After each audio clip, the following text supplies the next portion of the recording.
Please help me give a good warm welcome to our 50th governor, Governor Bill Lee.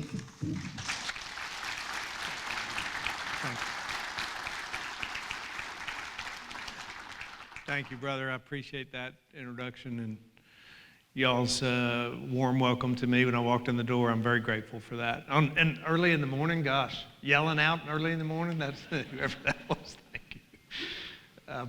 Real proud to be here. I was, couldn't let this meeting go by without, so we get a lot of meeting requests, but couldn't let this one go by without coming over here and saying hello to everyone, but mostly saying thank you.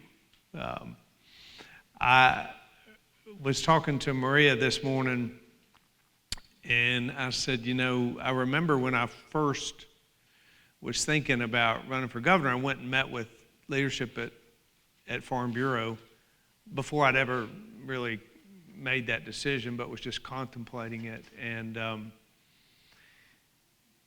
I had read through all my information to be sure I was all prepped up on Farm Bureau when I got there. I certainly knew what Farm Bureau was, but if you're going to go meet with folks, you re-up your game a little bit. And so I'd read through the sort of mission and purpose statement at the beginning. And I remember meeting with the leadership and kind of holding that booklet up and saying, if this is what you all really believe, if this statement is not just a historic document, but that it's reflective of what you are really, why you really exist and what you really believe, then I think that I could be very much aligned with what's happening in this organization, and that I would, if I became the governor, I would align myself with the things that you all believe are valuable and true for our state.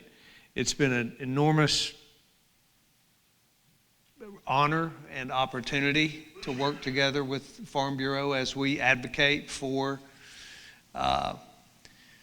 agriculture, for rural Tennessee, for values and principles, for a way of life in Tennessee that is unique. I start off saying thank you because you are the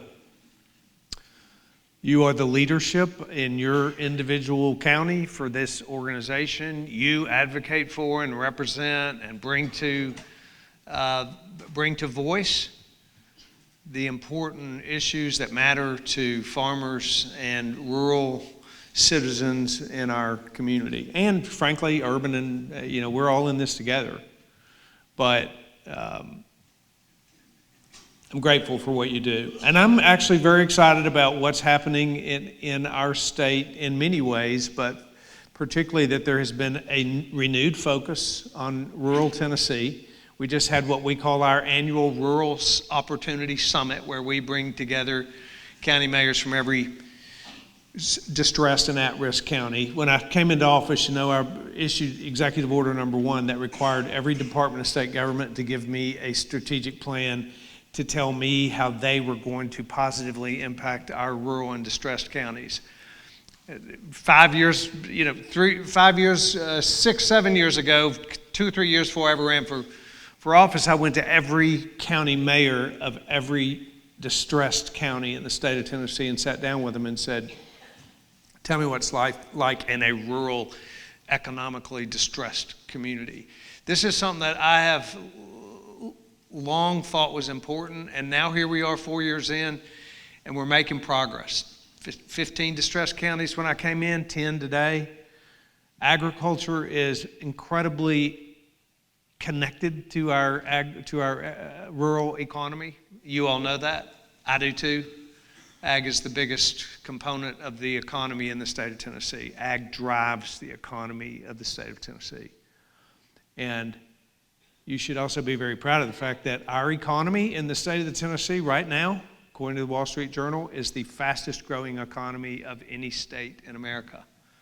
We're a state that has the lowest tax per capita of any state in America, lowest debt per capita of all 50 states, highest performing economy of all 50 states, and agriculture is leading that economy. And what that means to us, why, numbers are fine, statistics, and those are all good things, but for me, the real question is, does that mean we're impacting people's lives for good, positively impacting Tennesseans' lives for good? I think we're doing that in this state, and I think you are too. But we have to focus on ag. We have to keep it moving forward. We've invested more heavily, as you know, in the Ag Enterprise Fund and in Ag Enhancement Fund and in separating aside youth development programs like 4-H and FFA. We created my first year the governor's investment in vocational education, because we ought to be teaching kids vocational and technical and agricultural education in a much greater way, and we are in this state. And that, when I ran for office, I said we need to change the way high school looks. We need kids who are gifted in connecting their brains to their hands to have a pathway to succeed, and not just the traditional pathway. And we've put hundreds of millions of dollars in CTE programs. $1 million committed to, it's essentially $1 million in every single high school in the state of Tennessee, and $500,000 for every middle school in the state of Tennessee to build out CTE programs. And you're going to see more, because I believe that the transition into post-secondary, if kids want to go on, should include colleges of technology. And our TCATs play an important role in agriculture in this state, and we'll be investing in those as well as continuing to invest in our higher education institutions, our schools of agriculture, and education in that effort. So, I mean, we're doing a lot of stuff. We spent $500 million in broadband expansion because farmers today need technology, but so do just folks that live in rural Tennessee need technology. If they want to access health care and access education and be able to work and play and live and worship in the communities that they grew up in and stay there, we have to have technology, and we're investing significantly in the expansion of that technology. I would expect that you're seeing that in your community, and if you're not, you're going to soon, because our goal is to make sure that it reaches from one end of the state to the other.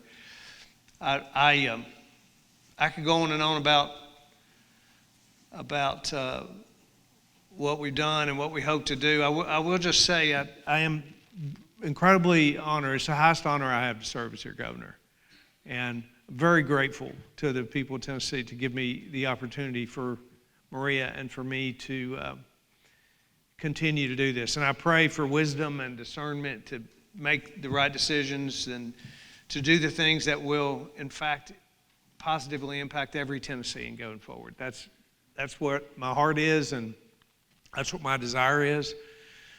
Government isn't the answer to the greatest problems we have in our society.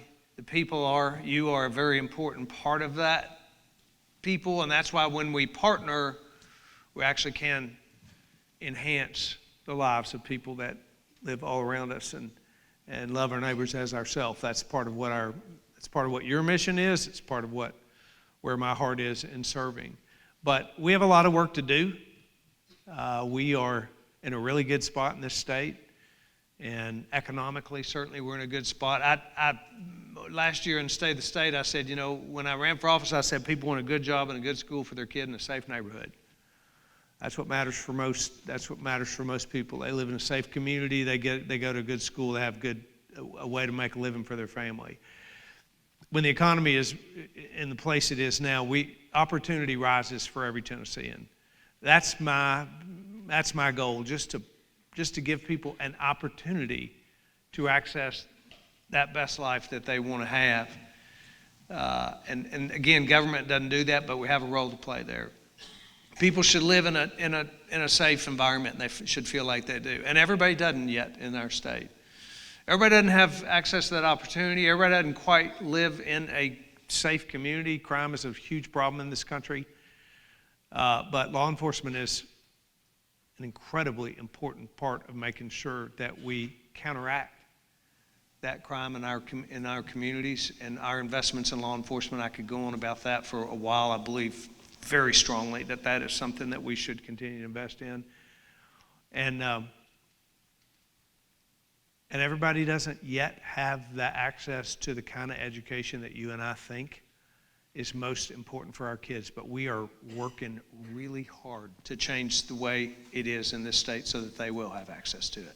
And that every single kid can find that pathway to success. So we have a lot of work to do, and I'm excited about the prospects of doing that work, but I just want to say thank you. You all do the work.